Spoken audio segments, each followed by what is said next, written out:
So for my first video, I was thinking about making a linear versus tactile comparison for keyboard switches while modding my keyboard. So I removed the keycaps, removed the switches, replaced everything with the new ones. It worked fine until I tried playing a game.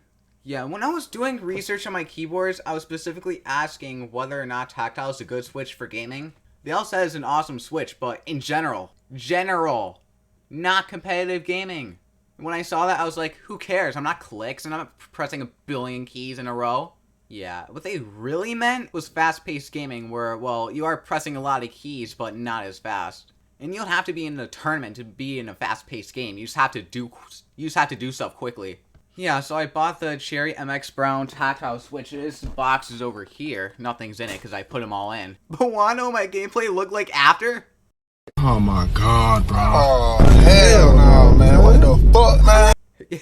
After that, I started getting confused because I was like, I know I don't suck that badly. So I thought it was something to do with the switches, like I didn't press the keycaps in enough, because I did do that for a couple keys. So I went through the whole stupid process again, taking off the keycaps, taking off the switches, and putting them all back in. It took me like 30 to 40 minutes to finish doing that. Then wanna know what happened after? Nothing changed.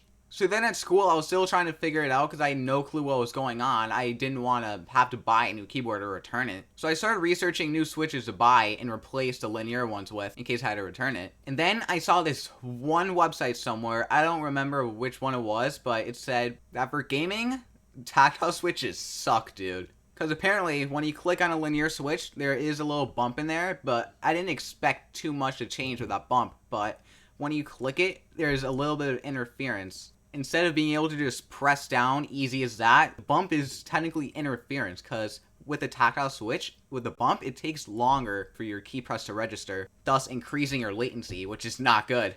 And you also need more actuation force to press tactile keys, so that definitely contributed to it. So then I figured that out, but I was also like, wait, but I like typing on the tactile. So I went into my games, looked at all my keybinds, and they're all on the left side of my keyboard, except for one keybind for W2K.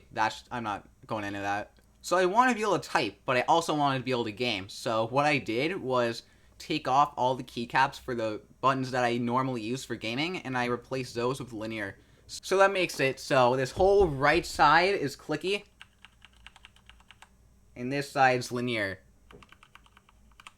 Alright, so first I'm going to show you guys the S key. So, have my little keycap remover here. And then my switch remover.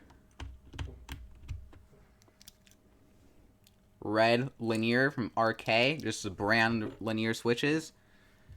I'm going to put that back, actually. Right, now for the tactile. Alright, K. Fake. Brown tactile. You can't really hear it, but I just want to show you. And this doesn't damage the keyboard whatsoever since it's hot swappable. I just wanted to show you. Hello there. So a lot of you guys might be thinking, well, Jazzy, what the frick makes the keyboard hot swappable? Hot swappable basically means that you can just easily take off the keycap and switch like I just did and put it back in, no damage. The only real backside of RK Linear, by the way, is the actuation point, because I'm nearly pressing like halfway down to just get a single keystroke in. It's kind of weird, but it's not that bad, because I'm a really hard typer, so I'm just slamming the keyboards.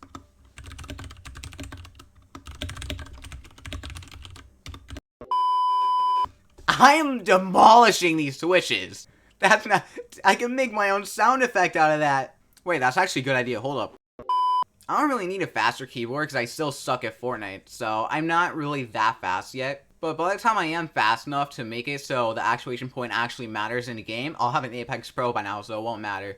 But so you can decide for yourself which switches to go for. I'll give you a little bit of the sound test on a Cherry MX Browns versus my RK Reds. If you are gonna get a thing of MX Browns, so typing is more fun, I guess. You can just make sure you get a hot swappable keyboard so you can like take the switches out with ease whenever you go on a game.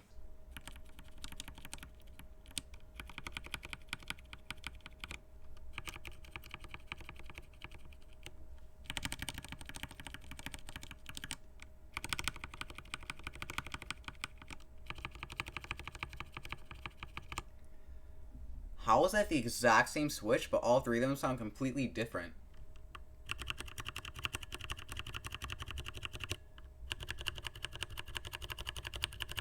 Ooh, it actually kind of feels scratchy.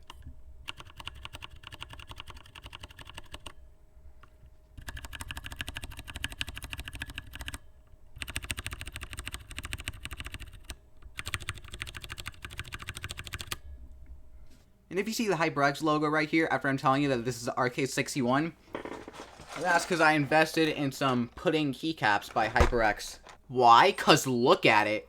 And plus, the ABS spacebar on the original ABS plastic was so wobbly, dude. But now it's like, you can hardly wobble if you tried. And because I already pre-recorded them yesterday before I scrapped the whole video idea, here's the latency of the Cherry MX Browns.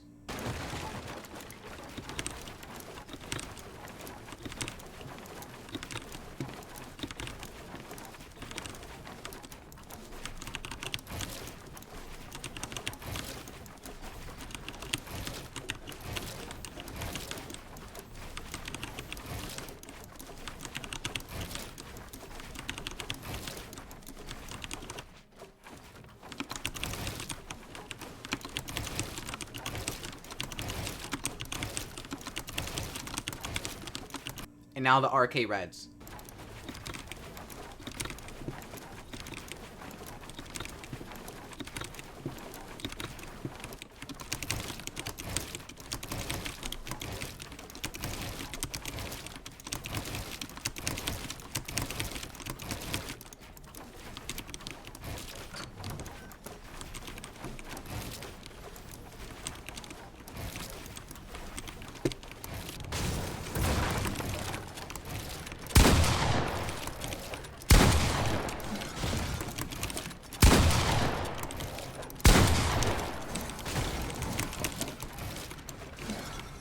I wasn't lying, bro. The actuation is terrible on the Tactile when you're playing a game like Fortnite. The funny part is I haven't played in like half a year, but my muscle memory is like molded. But yeah, if you want to get linear switches and you don't mind spending a little bit of extra money, you might want to spring for the Gatoron or even Omnipoint. I'm only keeping these linears because I don't want to spend money and because I can actually game with them. So, a little final note to self, or to you guys. If you plan on getting Tactile switches for gaming, don't.